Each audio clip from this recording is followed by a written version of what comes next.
ที่เจ้าเฮ็ดมาอย่าหาว่าอายบ่ฮู้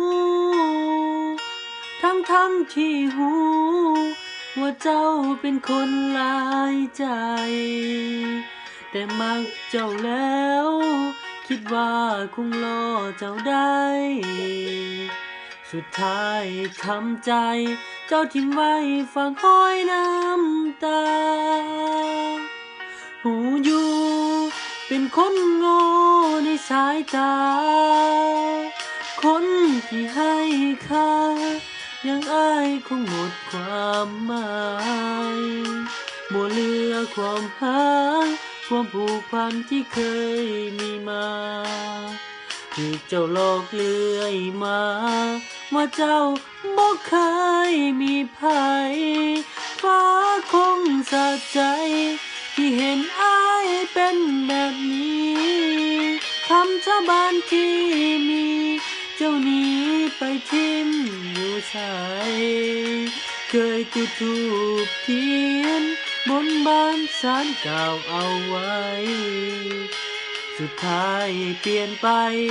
เป็นยังผิดคำสาบานเจ็บแล้วเจ็บอีกเจ็บนี้เจ็บจนปางตายเป็นคนโง่คือควายที่ถูกเจ้ามาสวมเขาเป็นไก่ตาฟางเหมือนคนตาบอดหมดหวังเป็นพี่บ้าถามทางหาทางกลับบ้านบ่เจอ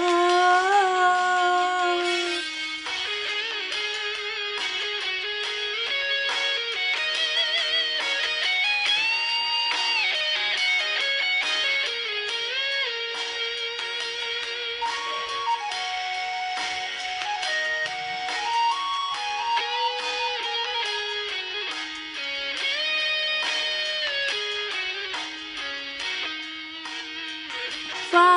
คงสะใจที่เห็นอายเป็นแบบนี้คำสาบานที่มีเจ้าหนี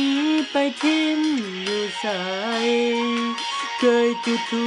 ปเทียนบนบานศาลกล่าวเอาไว้สุดท้ายเปลี่ยนไปเป็นยังผิดคำสาบานเจ็บแล้วเจ็บอีกเจ็บนี้เจ็บจนปางตายเป็นคนโง่คือควายที่ถูกเจ้ามาสวมเขาเป็นไก่ตาฟางเหมือนคนตาบอดหมดหวังเป็นพี่บ้าถามทางหาทางกลับบ้านบ่เจอ